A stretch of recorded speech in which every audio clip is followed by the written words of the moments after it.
Jumpa lagi dalam Sapaan Gembala, saudara-saudara. Dan saat ini sebelum kita membaca dan merenungkan kebenaran firman Tuhan, kita mohon penyertaan Roh Kudus. Kita berdoa bersama-sama, saudara-saudara.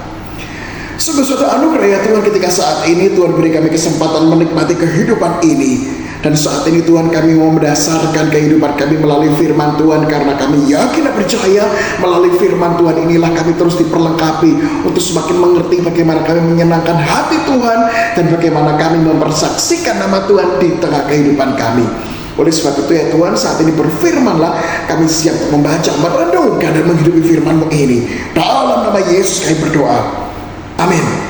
Saudara-saudara, kalau kita melihat gambar ini, kita melihat bagaimana bahwa orang tua memberikan dampak kepada anak-anaknya. Dan anak-anak bisa saja mewarisi kebiasaan atau sesuatu yang dilihat, yang dialami bersama dengan orang tuanya.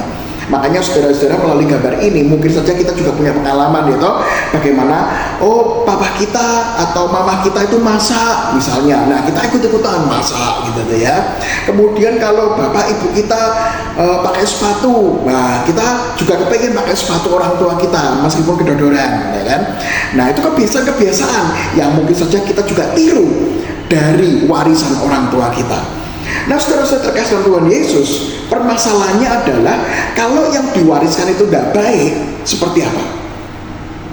Ada sifat-sifat yang nggak baik, ada kebiasaan yang nggak baik, ada kebiasaan yang keliru bertentangan dengan firman Tuhan.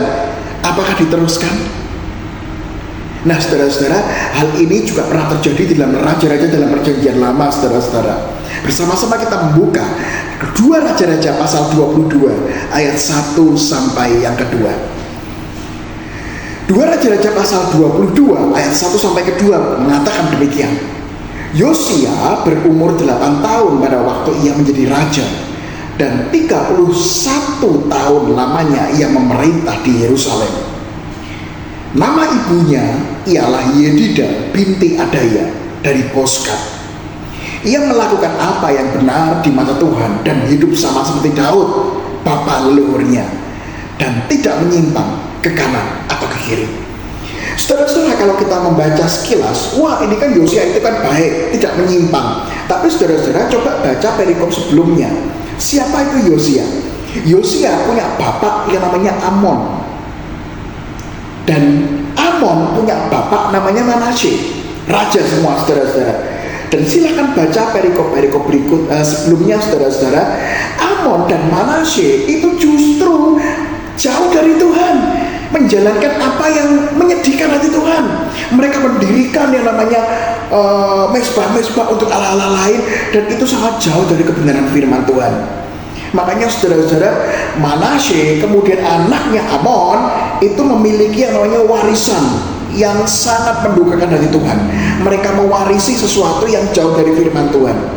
Tetapi saudara-saudara, apa yang dilakukan Yosia generasi ketiga ini, ya, melalui tadi ya, Manasye, Amon, Yosia memotong generasi ini, kebiasaan warisan yang salah.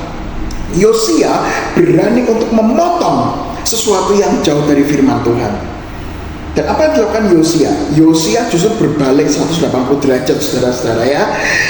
Kalau kakeknya, papahnya mendirikan mezbah-mezbah sesembahan bagi Allah lain, Yosia langsung menghapus semua itu, menghancurkan semua mezbah. Yuk kembali kepada Allahnya Daud, kembali kepada Allahnya orang Israel yang benar.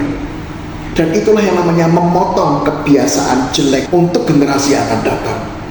Maka dari itu saudara-saudara terkasih Tuhan Yesus, hari ini kita kembali diingatkan, mungkin kita hidup dengan warisan-warisan yang jauh dari firman Tuhan. Ada kebiasaan-kebiasaan atau ada karakter, ada watak-watak tertentu yang memang kita warisi dari generasi atas kita, dan kita tahu ini tidak sesuai dengan firman Tuhan.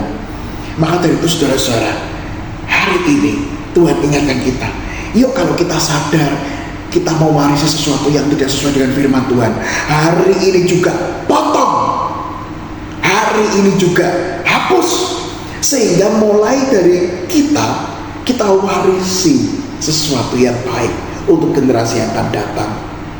Kalau generasi sebelumnya pesimis, sukanya ngomongin orang lain yang jelek-jelek, sukanya adalah justru membangkang dari firman Tuhan. Yuk mulai dari kita mengalami pertobatan, saudara-saudara. Untuk apa? Untuk kita hidup benar, potong sesuatu yang jelek, sehingga sesuatu yang baik diwariskan kepada generasi yang akan datang. Oleh sebab itu, saudara-saudara yang terkasih dalam Tuhan Yesus, yuk hari ini kita beranikan diri, potong kebiasaan jelek dan teruskan kebiasaan baik yang sesuai dengan firman Tuhan dalam keluarga Anda dan saya. Amin. Kita berdoa, saudara-saudara. Sungguh suatu anugerah ya Tuhan, ketika saat ini Tuhan kembali ingatkan kami untuk kami boleh memotong sesuatu yang buruk dari generasi yang ada sebelum kami. Mampukanlah kami Tuhan dengan kuat kuasa Roh Kudus, kami ditempa sehingga kami boleh hidup benar di dalam Tuhan. Dan melalui kehidupan inilah kami boleh mewariskan yang baik untuk generasi yang akan datang. Terima kasih Tuhan. Dalam nama Yesus kami mau potong sesuatu yang buruk dan kami mau tanam sesuatu yang baik untuk generasi yang akan datang. Amin.